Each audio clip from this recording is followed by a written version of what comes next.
Hello everyone, అందరు ఎలా ఉన్నారండి? నేనైతే సూపర్ ఉన్నానండి. మీరు కూడా సూపర్ డూపర్ గా ఉండాలని మనస్ఫూర్తిగా కోరుకుంటున్నాను. ఇవాళ మీకు మన ఛానల్లో క్యాటరింగ్ స్టైల్ దొండకాయ పచ్చి కొబ్బరి ఫ్రై ఎలా చేసుకోవాలో చాలా simple method and easy process లో అయితే చేసి చూపిస్తానండి. ఒక్కసారి నేను చేసే ప్రాసెస్ చూసారంటే ప్రతిసారి ఇదే చేసుకుంటారు, అంత టేస్టీగా ఉంటుంది. ఈ దొండకాయ ఫ్రై ఎలా చేసుకోవాలో చూసేద్దాం. ముందుగా అయితే ఒక 1/2 కిలో దొండకాయలను అయితే మంచిగా అయితే వాష్ చేసేసుకొని అలా వీడియోలో చూపిస్తున్నట్టు సైడ్స్ అయితే కట్ చేసేసుకోవాలండి.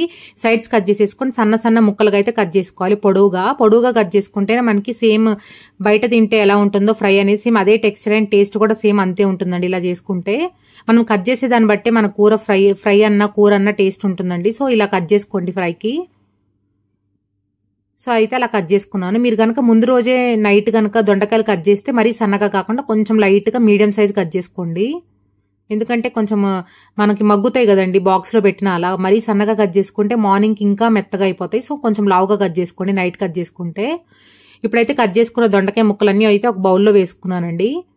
చూసారు కదండి, దొండకాయ ముక్కలు ఎక్కడ పండిన ముక్క లేకుండా చూసుకోండి. ఇప్పుడు బౌల్లో వేసుకున్న దొండకాయ ముక్కల్లో కొంచెం పసుపు కొంచెం ఉప్పు అయితే వేసుకున్నాను. వేసేసుకొని వీడియోలో చూపిస్తున్నట్టు మంచిగా అయితే అలా మసాజ్ చేసుకోవాలండి. అంటే అలా కలిపేసుకోవాలి, మరీ గట్టిగా ప్రెస్ చేస్తున్నట్టు కాకుండా అలా కలిపేసినట్టు అయితే అలా ఒకసారి అలా కలిపేయండి. కలిపేసి మూత పెట్టేయండి ఒక 10 నిమిషాలు అంతే అండి. మీ దగ్గర టైం ఉంటే ఒక ½ గంట పెట్టినా పర్లేదు. నేనైతే ఒక పావు గంట అయితే పెట్టాను. మీరు కావాలనుకుంటే ఒక 10 నిమిషాలైనా పర్లేదండి. మూత పెట్టేసి కరెక్ట్గా ఒక పావు గంట తర్వాత అయితే చూస్తే ముక్కలు అనేవి కొంచెం మెత్తబడిపోతాయండి. ఇలా చేసుకుంటే ఏంటంటే దొండకాయ ముక్కలు ఏదైనా పులుపున్నా పోతుంది అండ్ త్వరగా ఫ్రై అవుతుంది. ఇది ఒక టిప్ అండి. ఇప్పుడైతే దొండకాయ ముక్కలను అలా వీడియోలో చూపిస్తున్నట్టు అలా ప్రెస్ చేస్తూ ఇలా తీస్తే మనకి లోపల నుంచి నురుగులాగా వస్తుందండి. ఆ నురుగంతా తీసేయాలి. మనకి త్వరగా ఫ్రై అయిపోతుందండి, నీరంతా పోయి. టేస్ట్ కూడా ఎక్కడ తగ్గదు, బాగుంటుంది.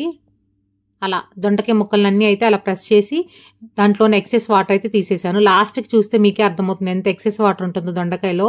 అందుకే మనకి వేపటానికి టైం పడుతుందండి ఎప్పుడన్నా దొండకాయ అనేది. ఇలా తీసేస్తే ఏంటంటే మనకి పొడి పొడిలాడుతూ వస్తుంది అండ్ దొండకాయ త్వరగా కూడా వేగిపోతుంది.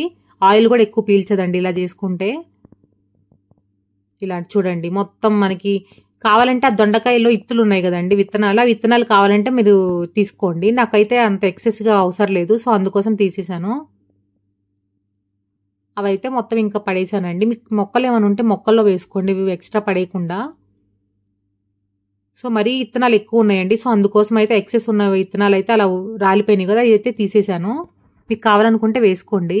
ఇప్పుడు దాంట్లోకి కొబ్బరికాయ ఉంటుంది కదండి, పెద్ద కొబ్బరికాయలు ఒక ½ చిప్ అయితే నేను వేసుకున్నాను 1/2 కిలో దొండకాయలకి. కొబ్బరి కూడా సేమ్ దొండకాయలు ఎంత తీసుకుంటామో కొబ్బరి కూడా అంతే ఉండాలండి, అప్పుడే ఫ్లేవర్ బాగుంటుంది.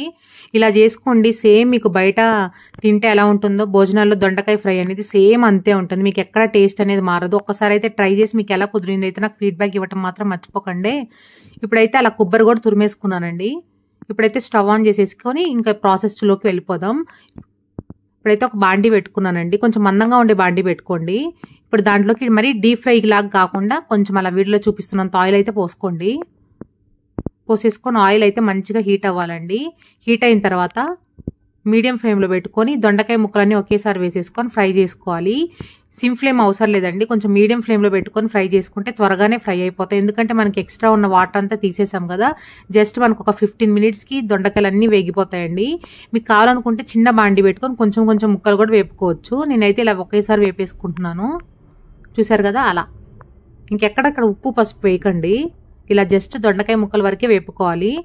మనకి కరెక్ట్గా ఒక 5 మినిట్స్కి దొండకాయ ముక్కల్లో నుంచి పైకి ఆయిల్ వస్తుంది చూడండి. అలా ఆయిల్ వస్తుంటే మనకి సగం ఫ్రై అయినట్టే అర్థం అండి. దొండకాయలు చాలా చాలా టేస్టీగా ఉంటాయండి ఇలా చేసుకుంటే. మీరు కావాలనుకుంటే వైట్ రైస్లో కూడా కలుపుకోవచ్చు అండ్ సైడ్ డిష్గా కూడా తినొచ్చండి. రెండింటికి చాలా చాలా బాగుంటుంది ఇలా చేసుకుంటే.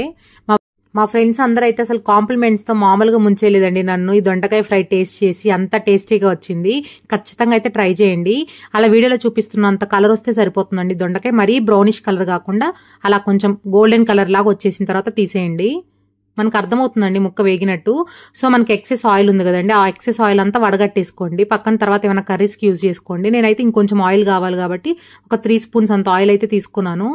సో ఆయిల్ హీట్లోనే ఉంది కాబట్టి ఇంకా గుప్పెడైతే జీడిపప్పు వేసుకున్నాను, గుప్పెడు పల్లీలు వేసుకున్నానండి. జీడిపప్పు ఆప్షనల్ అండి, నచ్చకపోతే స్కిప్ చేయొచ్చు. మనకి బయట కేటరింగ్స్లో అన్నా బయట భోజనాల్లో అయినా జీడిపప్పు ఖచ్చితంగా వేస్తారు కదండి, సో అందుకోసం నేను వేశాను. ఫ్లేవర్ కూడా బాగుంటుంది, నచ్చితే వేసుకోవచ్చు. సో ఇప్పుడు జీడిపప్పు పల్లీలు అయితే వేగుతున్నాయి కదండి, అవి వేగుతున్నప్పుడే దాంట్లో కొంచెం పచ్చెనపప్పు, మినపప్పు, ఆవాలు, జీలకర్ర అయితే వేసుకుంటున్నానండి. వేసుకునే క్వాంటిటీ అవి కొంచెం ఎక్కువ వేసుకోండి, క్రంచీగా బాగుంటాయి వేపుల్లోకి. ఇప్పుడు కొంచెం ఎండుమిర్చి కూడా వేసేసుకొని మొత్తం ఎండుమిర్చి, పోపు దినుసులు, జీడిపప్పు, పల్లీలు అయితే అలా ఫ్రై చేసుకుంటున్నాను. మొత్తం మంచిగా ఫ్రై అయిన తర్వాత దాంట్లో ఒక 8 వెల్లుల్లి పొట్టుతో పాటే అలా దంచుకొని వేసుకున్నానండి. ఇప్పుడు మొత్తం అయితే అవి కలర్ చేంజ్ అవ్వాలి. కలర్ చేంజ్ అయ్యే వరకు ఫ్రై చేసుకోవాలి. చూసారు కదండి, మంచిగా అయితే కలర్ చేంజ్ అయినాయి. చూసారా వెల్లుల్లి కూడా అలా కలర్ చేంజ్ అయిన తర్వాత దాంట్లో ఒక గుప్పడైతే కరివేపాకు వేసుకోండి. కరివేపాకు ఎక్కువ వేసుకోండి, ఫ్లేవర్ చాలా బాగా వస్తుంది. సో కరివేపాకు కూడా వేగిపోయిన తర్వాత ముందుగా తురుముకున్న కొబ్బరి అయితే వేసుకోవాలండి. మీకు కనుక కొబ్బరి అలా తురుముకోవడం నచ్చకపోతే కచ్చపచ్చాక మిక్సీ కూడా వేసుకోవచ్చండి. బట్ ఇలా తురుముకుంటే ఏంటంటే మనకు సేమ్ బయట భోజనాల్లో పెడితే దొండకాయ ఫ్రై ఎలా ఉంటుందో సేమ్ అంతే టెక్స్చర్ ఉంటుంది. అందుకోసం నేను అలా తురుముకున్నాను పెద్ద సైజులో. ఇప్పుడు ఏం చేస్తారంటే మీడియం ఫ్లేమ్లో పెట్టుకొని కొబ్బరి కూడా మరీ ఎక్కువ ఫ్రై కాకుండా జస్ట్ కొంచెం ఒక 5 మినిట్స్ ఫ్రై చేస్తే సరిపోతుందండి. అలా కొంచెం ముక్క అనేది మెత్తబడాలి, కొబ్బరి ముక్క అంతవరకు ఫ్రై చేస్తే సరిపోతుంది. దాంట్లో 1 స్పూన్ ధనియా పౌడర్, 1/2 స్పూన్ జీరా పౌడర్ అండ్ 1.5 స్పూన్ కారం అయితే వేసుకున్నానండి. వేసేసుకొని మంచిగా అయితే ఒకసారి అక్కడ కలిపేసుకుంటున్నాను. లాస్ట్లో నేను సాల్ట్ యాడ్ చేస్తానండి, మీరు కావాలనుకుంటే ఇక్కడ కూడా సాల్ట్ యాడ్ చేసుకోవచ్చు. ఇప్పుడైతే వేసిన పదార్థాలన్నీ అయితే అలా కలిపేసుకుంటున్నాను. చూసారు కదా, ఇప్పుడు మొత్తం మిక్స్ అయిపోయినాయండి. మిక్స్ అయిపోయిన తర్వాత ఇప్పుడు ఏం చేస్తారంటే మనం ముందుగా ఫ్రై చేసుకున్న దొండకాయ ముక్కలు ఉన్నాయి కదండి, అవి అయితే వేసేసుకోవాలి. వేసేసుకొని మొత్తం అయితే ఒకసారి కలిపేసుకోండి. అలా ఇప్పుడు చెప్పాను కదండి లాస్ట్లో సాల్ట్ యాడ్ చేస్తానని, అక్కడైతే సాల్ట్ యాడ్ చేశాను. సాల్ట్ యాడ్ చేసేసి మంచిగా అయితే ఒకసారి ఒక 2 సెకండ్స్ కలిపేసుకుంటే సరిపోతుందండి. అలా కలిపేసేసుకొని స్టవ్ ఆఫ్ చేసేసి ఒక బౌల్లోకి సర్వ్ చేసి వేసుకోవడమే అండి. మీకు నచ్చినట్టయితే కొత్తిమీర కూడా యాడ్ చేసేయచ్చు. బయట వాళ్ళు కొత్తిమీర వేయరు కాబట్టి నేను అక్కడ వేయలేదండి. మీకు నచ్చినట్టయితే యాడ్ చేసుకోండి. అంతే అండి, టేస్టీ దొండకాయ పచ్చి కొబ్బరి ఫ్రై అయితే రెడీ అయిపోయింది. టేస్ట్ అయితే నిజంగా చాలా బాగా వచ్చిందండి. ఎగ్జాక్ట్గా నేను చెప్పినట్టు ఈ రెసిపీ ట్రై చేసి మీకు ఎలా కుదిరిందో అయితే నాకు ఫీడ్బ్యాక్ ఇవ్వండి. నేను వేసిన పదార్థాలు ఏది మిస్ చేయకుండా ఈ రెసిపీ అయితే ట్రై చేయండి, మీకైతే పర్ఫెక్ట్గా వస్తుంది. ఈ రెసిపీ ట్రై చేసిన వాళ్ళు ఫీడ్బ్యాక్ మాత్రం ఇవ్వడం మర్చిపోకండి. నచ్చినట్టయితే లైక్ చేయండి, షేర్ చేయండి అండ్ కామెంట్ చేయండి. మీరు ఒక లైక్ చేయడం వల్ల మన ఛానల్లో ఈ వీడియో అనేది ఎక్కువ మంది చూడటానికి ఛాన్స్ ఉంటుందండి. అందుకే లైక్ చేయమని చెప్తున్నాను. ఖచ్చితంగా అయితే మీకు నచ్చితేనే లైక్ చేయండి. ఈ రెసిపీ నచ్చినట్టయితే మీ ఫ్రెండ్స్ అండ్ ఫ్యామిలీ members కూడా షేర్ చేయండి. Thank you so much for watching అండి. Take care, bye bye, see you next video. For more videos please like, share and subscribe.